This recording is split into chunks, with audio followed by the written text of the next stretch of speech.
Hello बच्चों, लक्ष्य crash course Bhojpur में आप सभी का एक बार फिर से मैं अभिनंदन करती हूँ। बच्चों, वर्ग 10 के लिए मैं इतिहास विषय लेकर आप लोगों के समक्ष एक बार पुनः उपस्थित हूँ। बच्चों, पिछले वीडियो में मैंने चैप्टर 3 हिंद चीन में राष्ट्रवादी आंदोलन इस चैप्टर से रिलेटेड कुछ महत्वपूर्ण प्रश्नों की चर्चा की थी। इसी चैप्टर में कुछ प्रश्न शेष रह गए थे। उन प्रश्नों के बारे में आज मैं आप लोगों को इस वीडियो के माध्यम से बताऊंगी।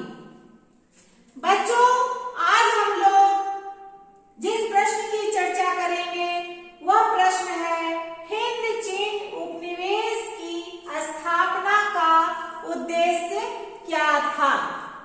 बच्चों, इस प्रश्न को दो तरह से पूछा जाता है। हिंद चीन उपनिवेश की स्थापना का उद्देश्य क्या था या हिंद चीन में फ्रांसीसियों द्वारा उपनिवेश स्थापना के किन्हीं 3 उद्देश्यों का उल्लेख करें। इस तरह से अगर क्वेश्चन पूछेगा तो आप लोगों को दोनों ही क्वेश्चन के लिए जो मैं अभी बताऊंगी सिर्फ वह एक ही आंसर होगा। बच्चों, फ्रांस द्वारा हिंद चीन में उपनिवेश स्थापना के 3 उद्देश्य थे, जिसमें सबसे पहला जो था वह है व्यापारिक प्रतिस्पर्धा, दूसरा है कच्चे माल एवं बाजार की उपलब्धता और तीसरा है गोरे होने का दायित्व। बच्चों, अब हम ये तीनों पॉइंट के बारे में मैं आप लोगों को बताऊंगी। सबसे पहला जो पॉइंट है वह है व्यापारिक प्रतिस्पर्धा। बच्चों, फ्रांस द्वारा हिंद चीन में उपनिवेश स्थापना का मुख्य उद्देश्य डच एवं ब्रिटिश कंपनियों के व्यापारिक प्रतिस्पर्धा का सामना करना था। भारत में फ्रांसीसी पिछड़ रहे थे और चीन में उनके व्यापारिक प्रतिद्वंदी जो थे वे अंग्रेज थे। इसलिए सुरक्षा के दृष्टिकोण से उन्हें हिंद चीन के क्षेत्र उचित लग रहा था, जहां से वे भारत एवं चीन दोनों तरफ कठिन परिस्थितियों को संभाल सकते थे। भारत के तरफ से भी और चीन के तरफ से भी, दोनों तरफ से जब परिस्थितियां कठिन होती थी तो वो दोनों को आसानी से संभाल सकते थे। दूसरा जो हमारा पॉइंट है वह है कच्चे माल एवं बाजार की उपलब्धता। बच्चों, औद्योगिक क्रांति के बाद विभिन्न उद्योगों को सुचारू रूप से चलाने के लिए भारी मात्रा में कच्चा माल तथा तैयार उत्पादकों की खपत हेतु बाजार की आवश्यकता थी। इसलिए इन दोनों आवश्यकताओं की पूर्ति के लिए उपनिवेश की स्थापना आवश्यक हो गई। तीसरा पॉइंट है गोरे होने का दायित्व। बच्चों, यूरोपीय गोरे लोग का यह स्वघोषित दायित्व था कि वे पिछड़े काले लोगों के समाज को सभ्य बनाएं। वे इसे ईश्वर के द्वारा दिया गया वरदान समझते थे। इसके अतिरिक्त कैथोलिक धर्म का प्रचार भी उपनिवेश स्थापना का ही एक उद्देश्य था। तो इस तरह से हम लोगों ने देखा हिंद चीन उपनिवेश की स्थापना का उद्देश्य जो है वह क्या था। बच्चों, नेक्स्ट जो क्वेश्चन है वह है वियतनाम में साम्राज्यवाद विरोधी संघर्ष में महिलाओं की भूमिका की विवेचना करें। अब वियतनाम साम्राज्यवाद विरोधी संघर्ष में महिलाओं की क्या भूमिका थी उसके बारे में हम लोग चर्चा करेंगे। बच्चों, वियतनाम में राष्ट्रवादी आंदोलन में महिलाओं की भूमिका जो थी वह काफी महत्वपूर्ण थी। युद्ध और शांति दोनों ही समय महिलाओं ने पुरुषों के साथ कंधे से कंधा मिलाकर सहयोग किया। स्वतंत्रता संग्राम में वे विभिन्न रूपों में भाग लेने लगी।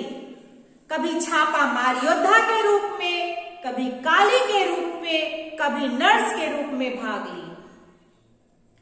वियतनामी राष्ट्रवाद के विकास के साथ स्त्रियां बड़ी संख्या में आंदोलनों में भाग लेने लगी।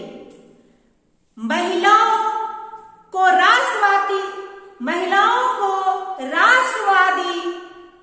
धारा में आकृष्ट करने के लिए बीते वक्त की वैसी महिलाओं का गुणगान किया जाने लगा जिन लोगों ने साम्राज्यवाद का विरोध हुए राष्ट्रवादी आंदोलन में भाग लिया था। राष्ट्रवादी नेता फान बोई चाओ ने 1913 ईस्वी में ट्रंग बहनों के जीवन पर एक नाटक लिखा। इन बहनों ने वियतनाम पर चीनी आधिपत्य के विरुद्ध होने वाले युद्ध में भाग लिया था। युद्ध में पराजय निकट देखकर इन लोगों ने हथियार डालने के बजाय आत्महत्या कर ली। बच्चों, इस नाटक ने वियतनामी समाज पर जो है वह बहुत ही गहरा प्रभाव डाला और इसी से प्रेरणा लेकर बड़ी संख्या में स्त्रियां जो है वह स्वतंत्रता संग्राम में भाग लेने लगी। तो बच्चों, इस तरह से हम लोगों ने देखा कि वियतनाम में साम्राज्यवाद विरोधी संघर्ष में महिलाओं की क्या भूमिका थी। नेक्स्ट क्वेश्चन है अमेरिकी वियतनाम युद्ध में हो ची मिन्ह भूल भुलैया मार्ग की क्या भूमिका थी। बच्चों, इस चैप्टर से रिलेटेड जो प्रश्न है वो मेरा ये लास्ट प्रश्न है। अमेरिकी वियतनाम युद्ध में हो ची मिन्ह भूल भुलैया मार्ग की क्या भूमिका थी। बच्चों, अमेरिकी वियतनामी युद्ध में हो ची मिन्ह मार्ग काफी महत्वपूर्ण मानी जाती थी। यद्यपि अमेरिकी फौज ने इस मार्ग को बाधित करने तथा इसे नष्ट करने का जो है वह काफी प्रयास किया। इस मार्ग पर उसने बम भी बरसाए, परंतु वियतनामियों ने इस मार्ग को बनाए रखा, इसको नष्ट जो है वह नहीं होने दिया। जब भी मार्ग क्षतिग्रस्त होता उसे तुरंत मरम्मत कर ठीक कर दिया जाता था। यह मार्ग वियतनाम के बाहरी इलाकों में लाओस और कंबोडिया होता हुआ उत्तरी वियतनाम से दक्षिणी वियतनाम पहुंचता था। ऐसा अनुमान लगाया जाता है कि प्रति माह 20,000 उत्तरी वियतनाम के योद्धा इस मार्ग द्वारा दक्षिणी वियतनाम पहुंचते थे। इस मार्ग में अलग अलग स्थलों पर सैनिक छावनियां एवं युद्ध में घायलों की चिकित्सा हेतु चिकित्सालय बनवा रखे थे। इसी मार्ग द्वारा रसद और अन्य आवश्यक सामग्रियां भी भेजी जाती थी। इस मार्ग पर नियंत्रण करने के उद्देश्य से अमेरिका लाओस एवं कंबोडिया पर आक्रमण भी कर दिया था, परंतु तीन तरफा संघर्ष में फंसकर जो है अमेरिका को पुनः वापस होना पड़ा था। तो इस तरह से बच्चों हम लोगों ने देखा अमेरिकी वियतनाम युद्ध में हो ची मिन्ह भूल भुलैया मार्ग की क्या भूमिका थी। बच्चों आज हमारा तीसरा चैप्टर जो है वह कंप्लीट हो गया। इस चैप्टर से जितने भी संभावित प्रश्न थे उन सभी प्रश्नों के बारे में मैं आप लोगों के समक्ष चर्चा की। अगला जो वीडियो होगा वह मेरा पाठ 4 के अंतर्गत होगा और उसी चैप्टर से रिलेटेड और भी महत्वपूर्ण प्रश्नों की चर्चा मैं आप लोगों से करूंगी। आज के लिए मैं अब विदा लेती हूं। धन्यवाद।